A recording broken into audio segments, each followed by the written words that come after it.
विजयभाऊ भावनिक झालाय काय? कारण तर भावनिकचा विषय झाला आहे. कारण एक नंबर म्हणजे मी असं म्हणेन.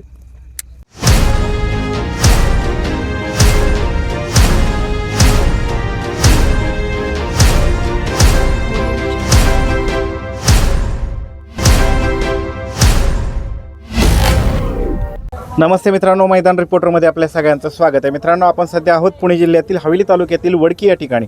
मित्रांनो, या ठिकाणी दत्त जयंतीनिमित्त भव्यदिव्य असं सालाबादप्रमाणे हिंद केसरी मैदान संपन्न झालं आणि या हिंद केसरी मैदानामध्ये एक नंबरची मानकरी ठरली आहे. तो म्हणजे छत्रपती संभाजी नगरचा डबल हिंद केसरी लखन आणि त्याच्या जोडीला पळाला नितीनाबा शेवाळे यांचा पाखऱ्या. तर आपल्या समवेत हे दादा आहेत. दादा नमस्ते. नमस्ते. आपलं नाव पहिल्यांदा परिचय सांगा. इस्लाम पटेल. बरं, आणि आज हा कुठे आहे? आवी कुठे आहे? आईची आई बिमार आहे म्हणून ते आला नाही. बरं, त्याची आई आजारी आहे म्हणून आलेलं नाही. बरं, फोन झाला का नाही त्याला? लखननी एक नंबर केला म्हणून. फोन झाला काय? बरं दादा, तुझं नाव काय रे? माझं नाव ऋषी पवार. बरं, काय गाव कुठलं? गाव करोस हे राजनगाव.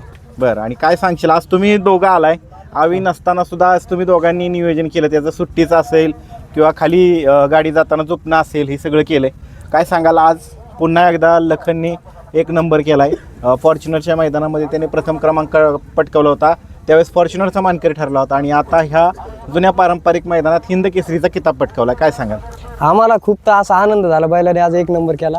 हां, खूप आनंद झाला आम्हाला. मागच्या वर्षी काय आम्ही आलो नव्हतो, पण ह्या वर्षी बैलाने आम्हाला एक नंबर करून दिला. बरं, पाखरे आणि लखनची जोडी कशी पळाली मित्रा? गाडी खूप छान पळाली, गटाला बी सेमीला बी गाडी छान पळली. छान पळाली. बरं मित्रांनो, आपल्या समवेत लखन बैलाचे मालक, प्रसिद्ध बैलगाडी मालक मनोहर शेठ चव्हाण आहेत. दादा नमस्ते.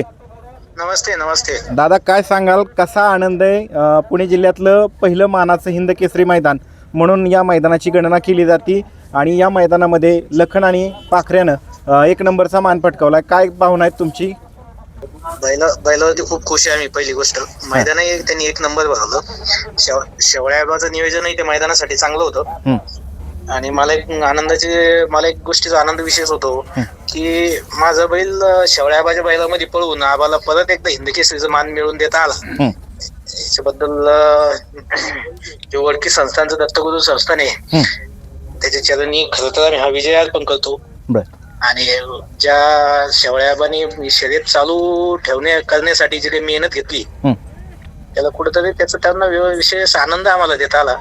त्याबद्दल खुशी आहे आम्हाला.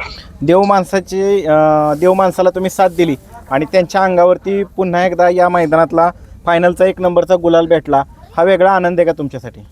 हो, एक नंबर वेगळा आनंद आहे. मी तुम्हाला बोललो ना, जे शर्यत चालू करण्यासाठी मेहनत घेतली त्या मेहनतीचं कुठंतरी आम्ही त्यांना हे देऊ शकलो, असं मला न्याय देऊ शकलो त्या गोष्टीला, असं मला म्हणायचंय. काय आता आगामी हिंद केसरी पुसेगावचं मैदान आहे, ते कशा पद्धतीने नियोजन करण्यात आलंय?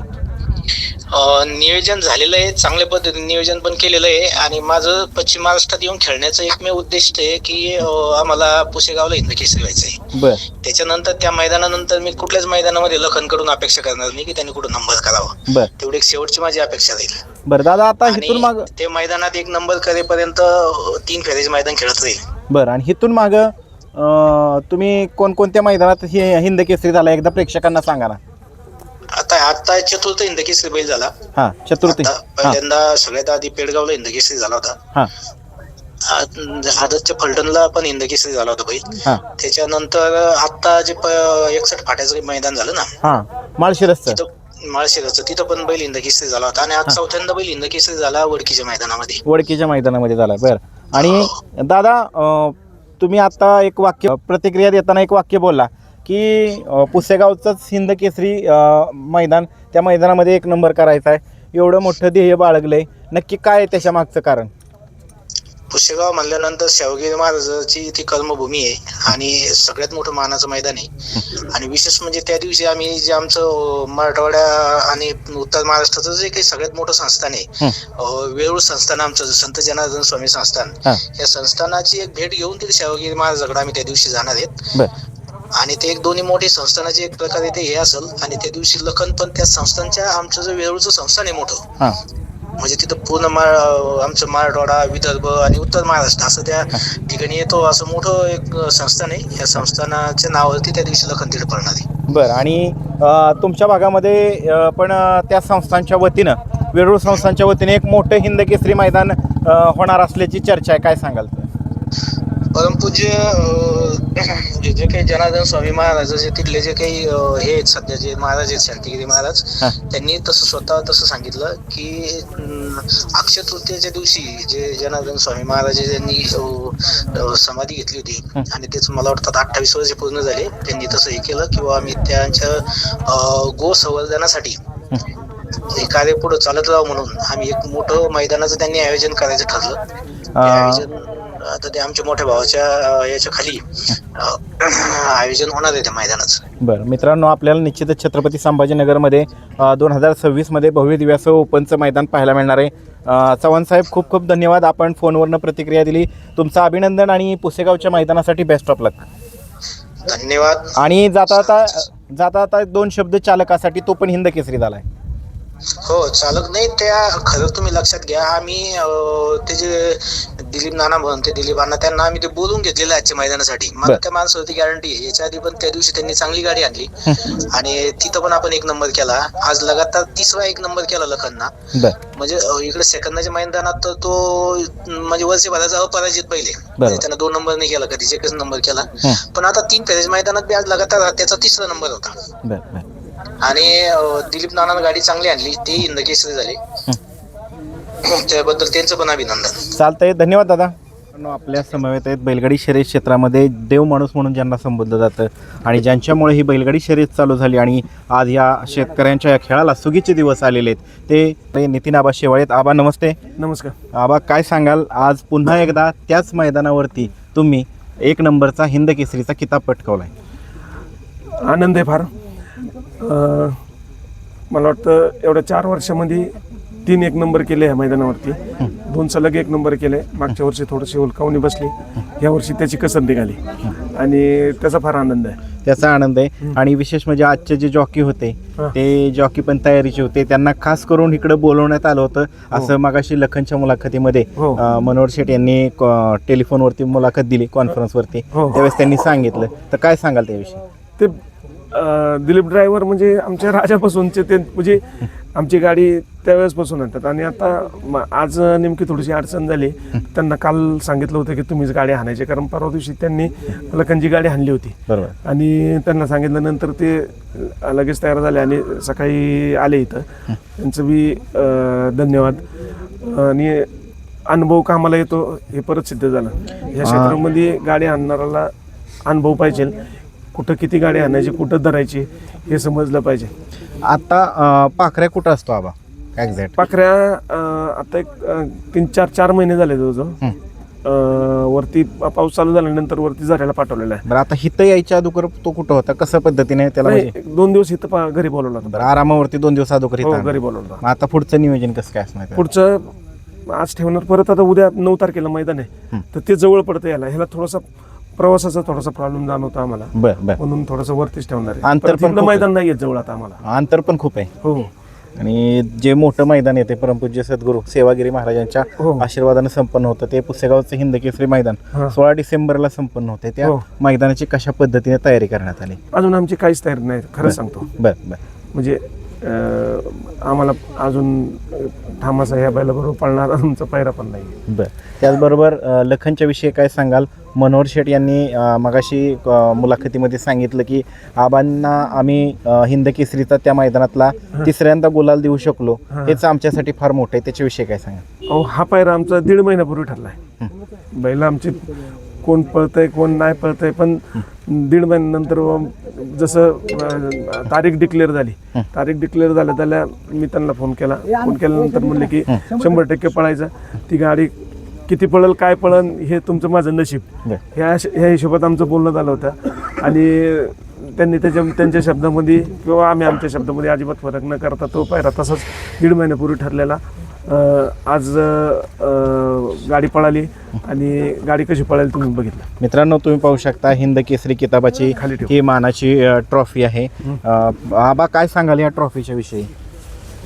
दत्तगुरूंची मूर्ती आहे याच्यामध्ये, काय सांगा? ही ट्रॉफीचा विषय असा आहे की आम्ही सर्व महाराष्ट्रभर खेळत असतो आणि हे मैदान आमचं परंपरागत इथं जे वडकीचं मैदान भरतं आमच्या जिल्ह्यामध्ये म्हणजे पुणे जिल्ह्यामध्ये सर्वात मोठं मैदान भरतं आणि ह्या मैदानामध्ये गुलाल घ्यायची फार अपेक्षा असते. कारण ह्या 4 गावामध्ये आमचे जे पाहुणे रावळे मित्र कंपनी असतात सगळे इथं हजर असतात बघायला.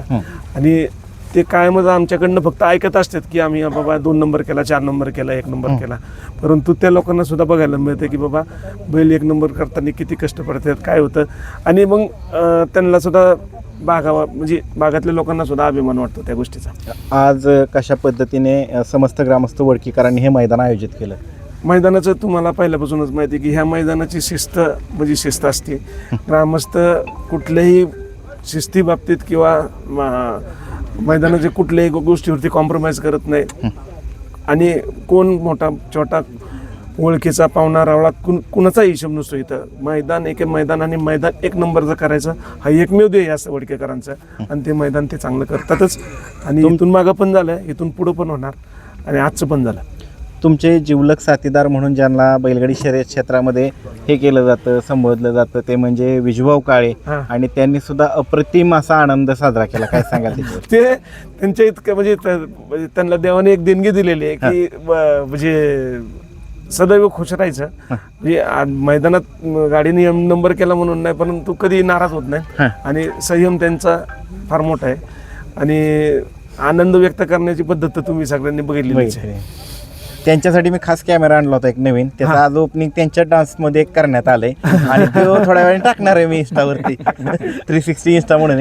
तर ते खास बघा, म्हणजे आमचा बैलगाडी शर्यत क्षेत्रातला राजा आणि त्याची प्रजा हे खास दाखवून द्यायचा प्रयत्न पहिला व्हिडिओ. आमचे तुम्हाला सांगतो की मला 20-25 वर्षापासून बैलगाडी शर्यतीचा छंद लागला. आणि तेव्हापासून जी लोक माझ्याबरोबर आहेत, म्हणजे विजयअण्णा असेल, आमचा अमोल असन, चिवळा ड्रायव्हर असन, नंतर लिंगांना असन, ही लोक म्हणजे चिवळा ड्रायव्हर आणि लिंगांना तर हाफचड्डीपासून माझ्याबरोबर ते आहेत. ते अजूनपर्यंत ती माझ्याबरोबरच आहेत. त्याच्यामध्ये परत नवीन बरेचसे पोपट सस्ते असतील नातेपुतेचे,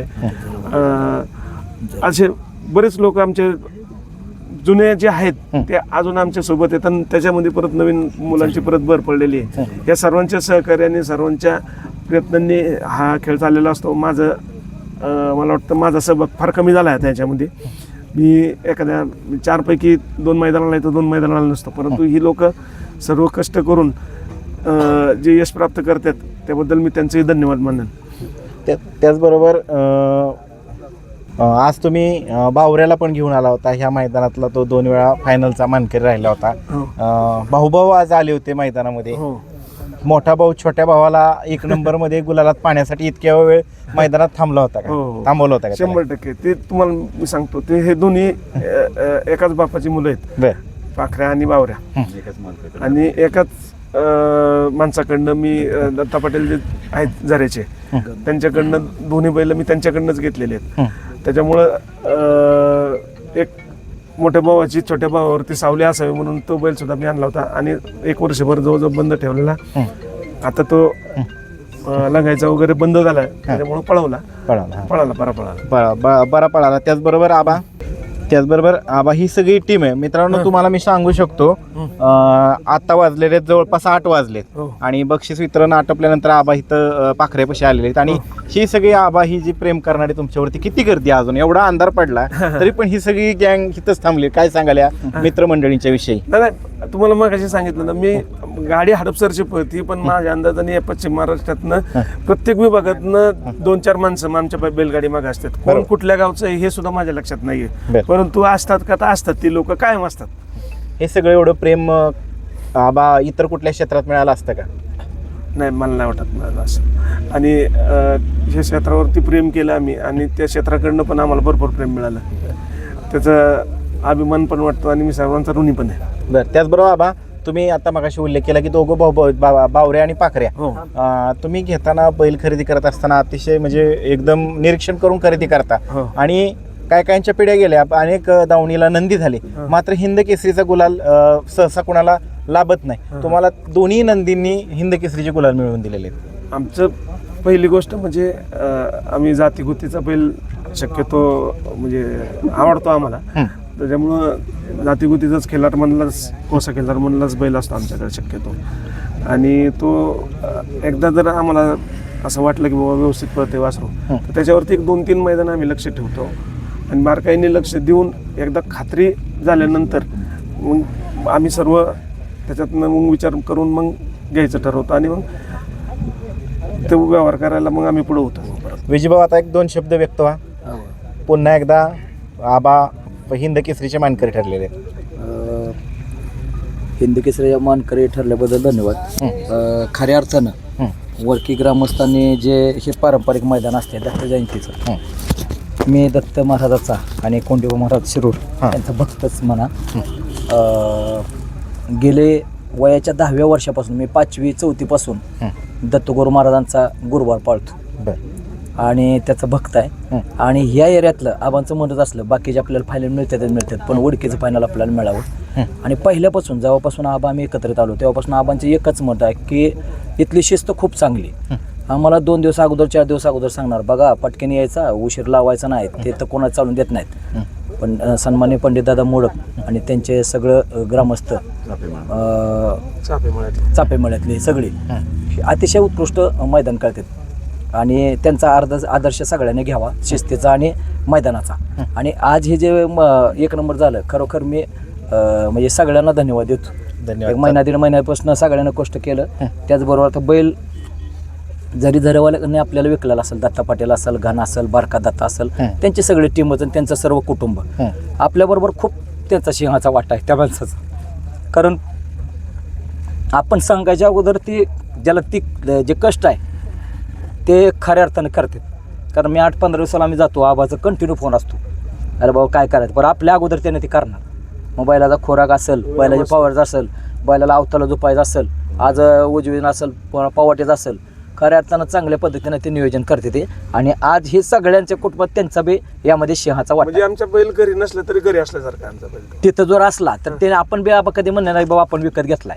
मी याबद्दल या आबाच्या खांद्या समर्थ समजा प्रदीप शेटगीते बदलापूरचे आणि त्यांचे वडील आता आले, त्यांची टीम आली, त्यांना बी मी धन्यवाद देतो की एका जीवानं एका विचारानं ती माणसं आहेत. इकडे पळाला बैल कधी पळाला कोणावर पळाला कधीच विचारत नाही. आपणच त्यांना फोन करायचा शेड असं असं आहे या पद्धतीनं आहे. विजयभाऊ भावनिक झालाय काय? कारण तर भावनिकचा विषय झाला आहे. कारण 1 नंबर म्हणजे मी असं म्हणेन की आबा जर गुलालात असतील तर खऱ्या अर्थानं म्हणजे आपण त्यांच्या आनंदात सहभागी आहे. त्या माणसाला फक्त गुलाल पाहिजे, पैसा नाही किंवा काय नाही. आणि खिलार पायदास दावणीला प्रॉपर्टीचा तर काय विषय वेगळा आहे. पण त्याच्यापेक्षा आबाकडे गाड्या समजा आता फॉर्च्युनर आहेत, रेंज रोवर आहेत, ह्या गाड्या 75-80 लाखाच्या गाड्या आहेत. पण त्याच्यात बसण्यापेक्षा आम्ही जर कोंड बघायला गेलो तर बुलेट गाडीवर आबा पाठीमागं बसतात आणि कोंड बघायला फिरणं त्यात काय आनंद वेगळाच आहे. मग बडावाची गाडी असेल यांच्याबरोबर मित्र आहेत नाना आप्पा पाडले, हे 2 जण गाड्या चांगल्या घेऊन देवाला जर विरला निघाले तर त्या गाड्यामध्ये बसतात आणि 2 निघतात. म्हणजे हा आनंद वेगळाच आहे, हा शेतकरी वेगळाच आहे. आणि एखादा व्यवहार करताना आबा बुलेटवर टापरे घालून बसतात आणि आम्ही कोंडाचा व्यवहार झाला सांगतो ह्या शेवाळ्या पाहिजे, मग लोक डोक्याला हात लावतात. एवढा मोठा माणूस आपल्या घरी येतो. मग आम्ही यात्रेला जर गेलो तर कोणाच्या घरी राहणार, भाजी भाकरी काय असेल ते खाणार, त्याच्यात हे करणार. फक्त सगळ्यात जर छंद असेल आबांना तर खिलाडचा असेल. आणि मग गुलाल ज्यावेळेला होईल त्यावेळेला आबा समाधान असेल, मग अमोल असेल, आम्ही असेल, चिवळ्या ड्रायव्हर व सगळीच टीम आपल्याबरोबर जे प्रेम कर. मला 2-3 पोरं तर असे आहेत, त्यात जाखणगावचं पोरगण अजून एक पोरगा आहे प्रवीण बिरून आहेत, ते माहीतच नाही कुठल्या गावाचं काय, पण ते हे पोरं बैल अड्ड्यात आलं की तिथे देतात. मग ही रितेज बितेज ही सगळी पोरं. मग आता ही चिंटी पिंटी आहे ती बारकीची, मला माहीत बी नाही ती कुठली, पण मगाशी बघितलं का सीमेला लगेच दांगा सगळा ही. यार म्हणलं हो फायनल झालं तर काय असेल ते आपला आनंद व्यक्त करू. मग ह्या टीमला बी धन्यवाद देतो. आणि आबा असंच गुलालात कंटिन्यू दीर्घायुष्य आबांना लाभो आणि कायम गुलालात 1 नंबर व्हावा एवढेच मी दत्त महाराजांनी प्रार्थना करतो. धन्यवाद. आता आपण वळूयात अमोल भाऊकडं. अमोल भाऊ 2 शब्द तुम्ही बोललेच पाहिजे कारण की हिंद केसरीचा किताब पटकवलेला आहे, काय सांगाल ह्याच्याविषयी? प्रथम दत्त महाराजांचा मी म्हणजे ऋणी राहील कायमस्वरूपी. या मैदानामध्ये म्हणजे आम्हाला गुलाल घेणं म्हणजे एक वेगळाच आनंद असतो. या मैदानामध्ये गुलाल घेतला म्हणजे आम्हाला पूर्ण महाराष्ट्रभर गुलाल घेतल्यासारखं आहे आम्हाला. या मैदानासाठी आमचं म्हणजे जीव एवढा तुकतुक करतो की या मैदानात आम्हाला गाडी काय पण करून फायनल ठेवायची असते आणि त्यातल्यात 1 नंबर झाला तर त्याहून अजून हा काही आनंदच नाही आम्हाला. आज विजूभाऊंना सुद्धा आनंद अश्रू अनावर झालेले आहेत, काय सांगाल त्याविषयी? बोल. विजयभाऊ म्हणजे आमचे मार्गदर्शकच आहे. खऱ्या अर्थाने आबांनी आणि विजयभाऊंनी जे काही कष्ट घेतले मला घडवण्यासाठी ते म्हणजे मी सांगू शकत नाही. म्हणजे मी आजपर्यंत विजय भाऊंचा म्हणजे चेष्टा मस्करी करतो, पण विजय भाऊंचा मला एवढा आदर आहे की मला त्या माणसाने शिव्या देऊन काय काय बोलून मला या गोष्टी ट्रेन केलेल्या आहे. मी आजपर्यंत कुठला बैल चुकीचा घातला किंवा काय झालं तरी मला कधी आबा काय बोलत नाही किंवा विजय भाऊ पण काय बोलत नाही. पण विजय भाऊने जे ट्रेन केले, एकदा माणूस ट्रेन झाला तर माणूस फसणार नाही, एवढं मी सांगा. एवढं सांगू शकतो. सगळ्या टीमच्या विषयी काय सांगाल? सगळी टीम म्हणजे आज सगळ्या टीमने खूप सपोर्ट केला आणि असा सपोर्ट करत राहा इथून पुढं. म्हणजे आजपर्यंत केलं त्यांनी, इथून पुढं असा सपोर्ट करा. सर्वांचा आभार राहील. आणि म्हणजे खऱ्या अर्थाने आबांना हा गुलाल मिळवून देण्यासाठी सर्व टीमचं खूप प्रयत्न होते. आज काय पण करून एक नंबर करायचा होता हे आमच्या डोक्यात होतं. एक जाता आता पुन्हा एकदा विजूभाऊंकडे वळूयात. विजूभाऊ, एकच प्रश्न आहे जाता आता एंडिंगला तुम्हाला एक प्रश्न विचारतो. ज्यावेळेस फायनल पळून आला त्यावेळेस आनंद बरेच जण साजरं करू लागले. तुम्ही तुमची बैलजोडी घेऊन पुढे निकाल रेषेवरती आला. त्यानंतर महाराष्ट्राचा बुलंद आवाज प्रसिद्ध समालोचक सुनील मोरे सरकार यांनी एक पुकार दिला, तिकडे शर्यत क्षेत्रातला राजा आणि त्याची ही प्रजा. तर काय सांगाल त्याच्याविषयी? खरोखर त्यांना बी म्हणजे प्रत्येकाने एक नंबर घ्यावा, कारण खेळ हा चक्रासारखा आहे, ऋतुचक्रासारखा आहे. पण त्याने जे बोललं ते खऱ्या अर्थानं म्हणजे सार्थक झालं. ते आबाने समजा लोकांसाठी शेतकऱ्यांसाठी काय केलं असेल तर आपल्याला तर माहीतच आहे. आणि लोकांचा राजा आणि राजाची प्रजा. आज चांगले दिवस सगळ्या शेतकऱ्याला आलेत आणि इथून पुढे बी यावं एवढेच ईश्वरचरणी प्रार्थना करतोय मी. अमोलदादा, पैऱ्याविषयी काय सांगाल? पैऱ्याचं कसं काय नियोजन करण्यात आलं? पैऱ्याचं नियोजन म्हणजे गेले 1-1.5 महिन्यापूर्वीच आमचं पैऱ्याचं नियोजन झालं होतं. मी धन्यवाद मानल मनोहर भाऊंचं की त्या माणसाने आम्हाला एका शब्दावरती बैल दिला. आणि म्हणजे कुठल्या पण म्हणजे त्या माणसाने आडकाठी नाही केली की मला असं पाहिजे, मला तसं पाहिजे, किंवा बक्षाची त्यांनी कुठली आठ ठेवली नाही. आम्हाला एकदम खुल्या मनाने त्यांनी आम्हाला बैल दिला. 1.5 महिन्यापूर्वी जवळजवळ आमचा पैरा झाला होता. त्यांना फक्त सांगितलं दत्त जयंतीचं मैदान ज्यावेळेला होईल त्यावेळेला आम्हाला बैल द्या. त्यांच्या बैलांनी एवढी मोठी फॉर्च्युनर जिंकली, पण तरी ते म्हटलं नाही तुमचा बैल गुलालात नव्हता 2 मैदान. आम्ही 2-3 मैदान गाडीने मार खाल्ला होता, पण असं बोललेच नाही ते आम्हाला की तुमच्या बैलाने गाडीने मार खाल्लाय, मला तुमचा बैल नको आहे. पण त्यांनी एवढंच सांगितलं की मी तुम्हाला शब्द दिलेला आहे, तुमच्या बैलाबरोबर मी गटाला जरी मार खाल्ला तरी मी तुमच्या बैलासोबतच पळणार आणि मला तुमच्या बैला सोडून मला दुसऱ्या बैलासोबत मी ते पळणार सुद्धा नाही. एवढं डायरेक्ट त्यांनी आम्हाला सांगितलं होतं. त्याबद्दल मनोहर भावांचं मी मनापासून आभारी आहे. मनोहर भाऊ आज नाही तिथे आले नाहीत काही कारणाने, पण मनोहर भावांचं मी खूप आज आभारी आहे. चालतंय. तुमच्या सगळ्या टीमचं अभिनंदन, धन्यवाद.